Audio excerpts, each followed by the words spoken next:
La noticia requiere profundidad. En Notimundo están los protagonistas de la noticia. 19:11. De este momento hacemos contacto con el doctor Hernán Pérez Luz, analista político, para hablar sobre lo que ocurre en el gobierno nacional a propósito de las recientes renuncias, su relación con el legislativo y parte de la crisis que se vive en nuestro país. Doctor Pérez, gracias por estar con nosotros. Fausto Yepes le saluda desde los estudios de FM Mundo. Bienvenido. Hola, ¿cómo está? Buenas noches. Gracias por la invitación. Gracias, doctor. Bueno, esta semana se han confirmado ya la salida de 4 funcionarios del gobierno. Comenzó con la renuncia del ministro de Defensa, después del ministro de Energía, inmediatamente la secretaria de Derechos Humanos y también el ministro de Agricultura. Inicialmente se dijo que ellos aducían sus propios motivos para estas renuncias, y ahora al caer esta tarde, el gobierno ha dicho que fue parte de un pedido de renuncia hecho por parte del presidente de la República. Algunas contradicciones que no quedan muy claras. Parece que ha entrado el gobierno en un callejón.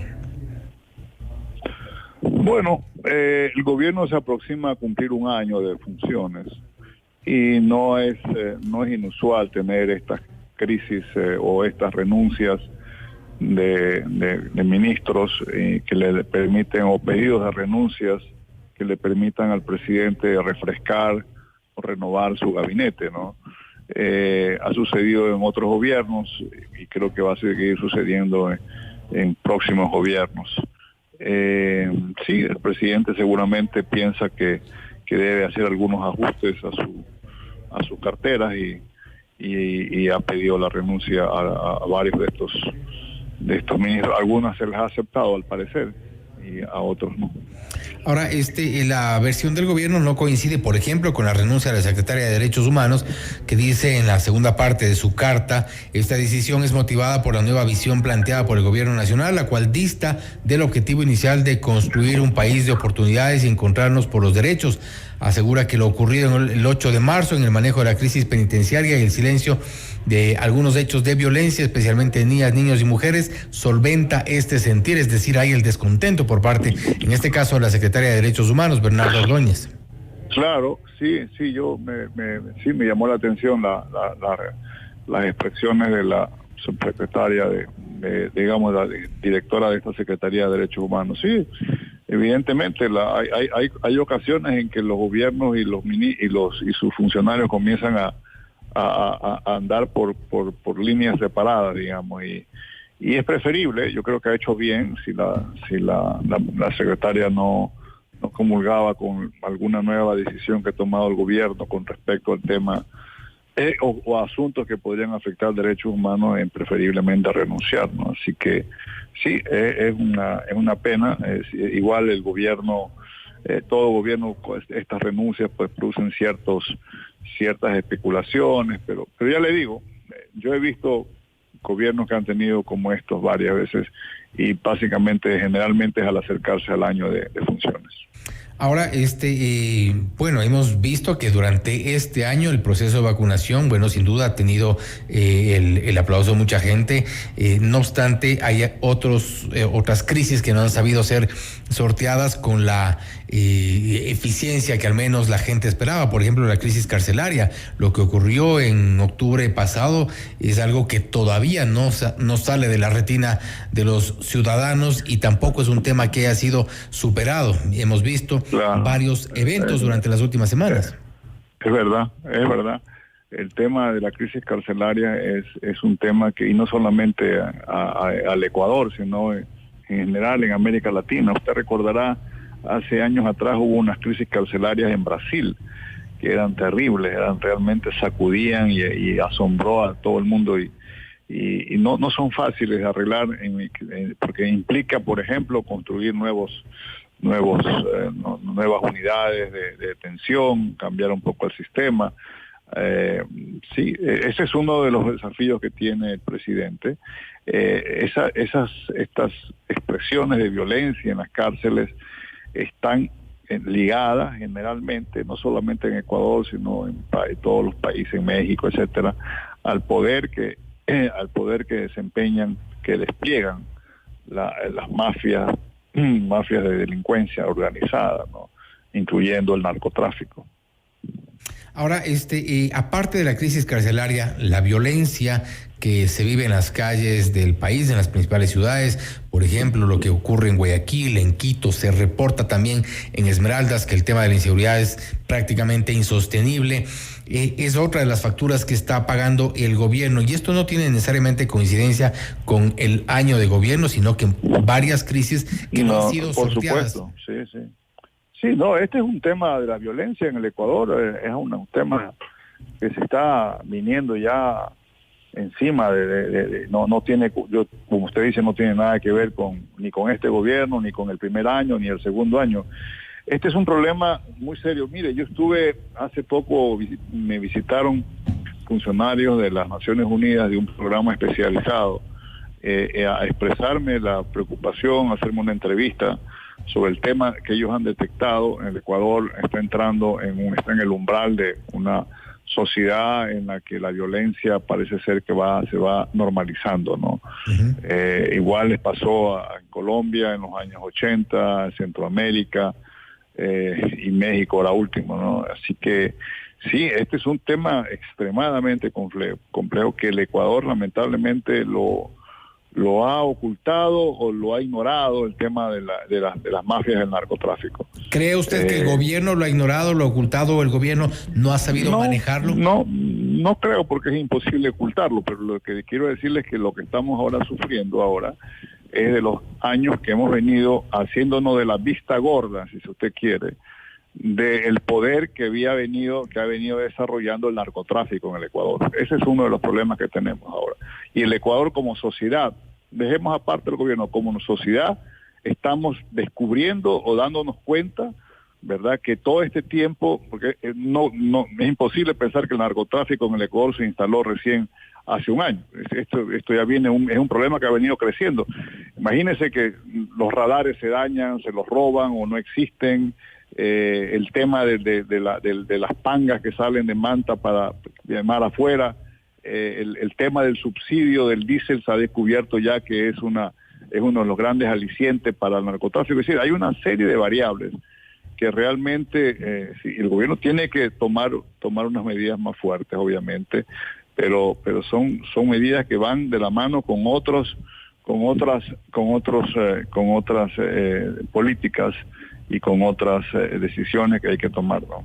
Ahora, ¿y cuál es su lectura de lo que ha ocurrido ya en las últimas semanas respecto, por ejemplo, de las actuaciones de la justicia, jueces concediendo habeas corpus, algunos hechos que han sido coincidentes entre las acciones del gobierno con lo ocurrido en la justicia? Todo esto que para muchos, yo creo que para la gran mayoría, tiene un sabor a pacto con el correísmo.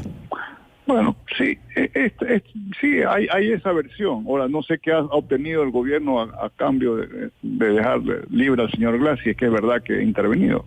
Lo que yo le puedo decir es que las actuaciones, el juez de Manglar Alto no es el único juez corrupto que hay en el Ecuador.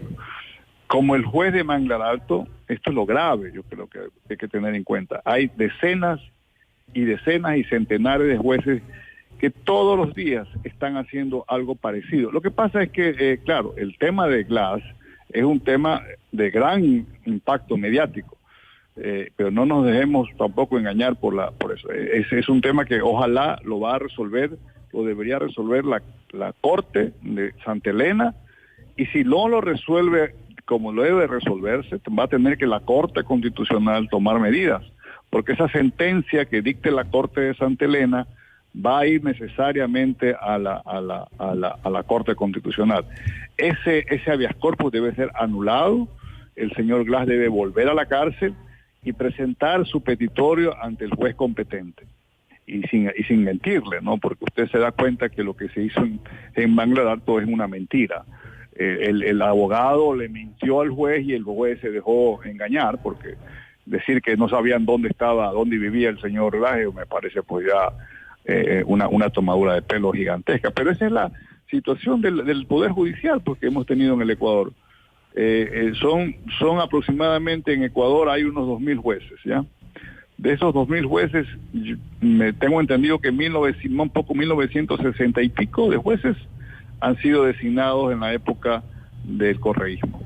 y hay una maraña legislativa que impide básicamente al Consejo de la Judicatura remover definitivamente. Por eso usted se da cuenta, y es asombrosa, ¿no? La máxima sanción que por ahora hay administrativamente hablando es la suspensión.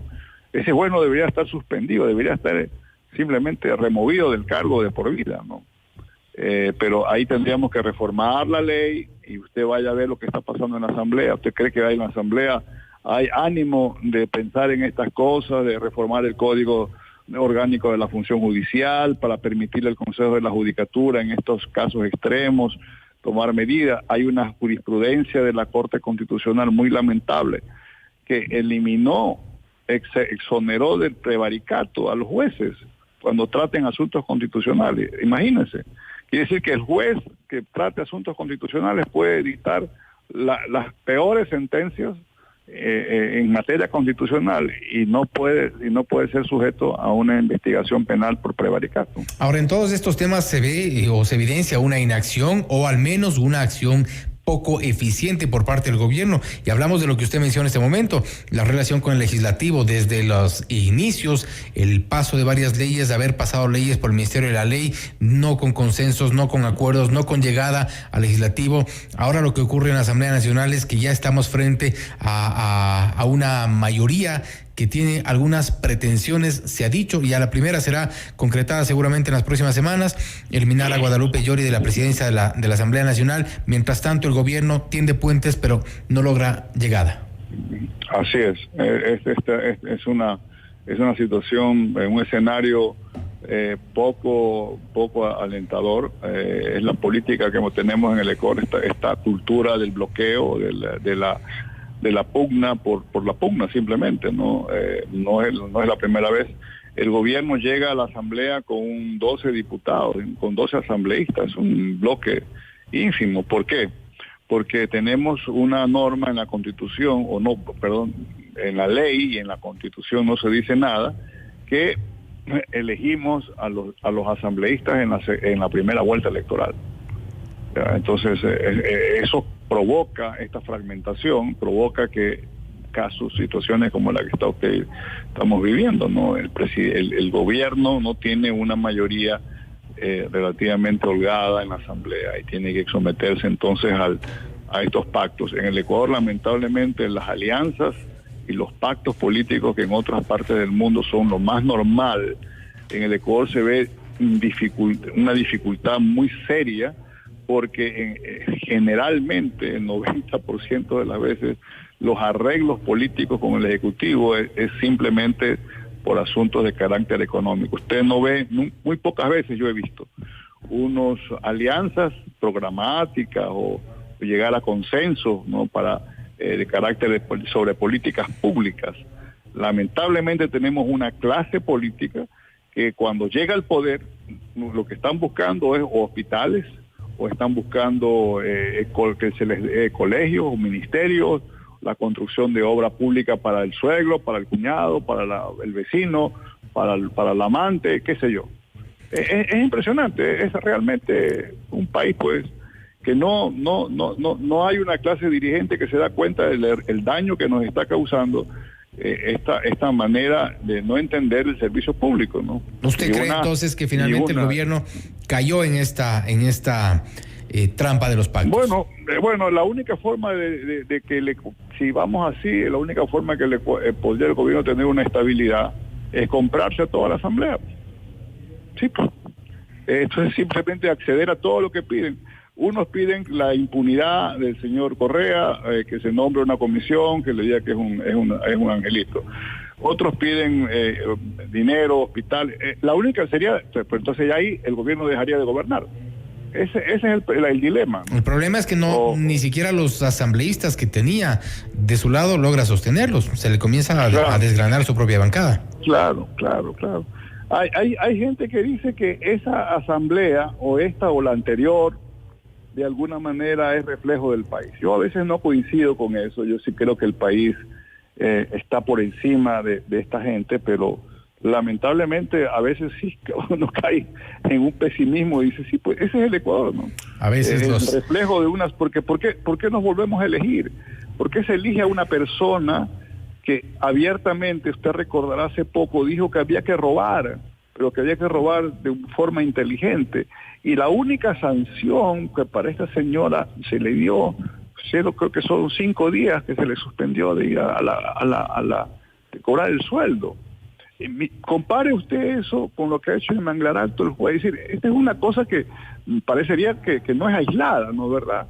Que como que por todos lados están saliendo, uno aplasta un tema y sale este problema y el otro, en la que no hay, pues obviamente, una conciencia democrática, de ver al servicio público con cierto gramo de patriotismo, ¿no?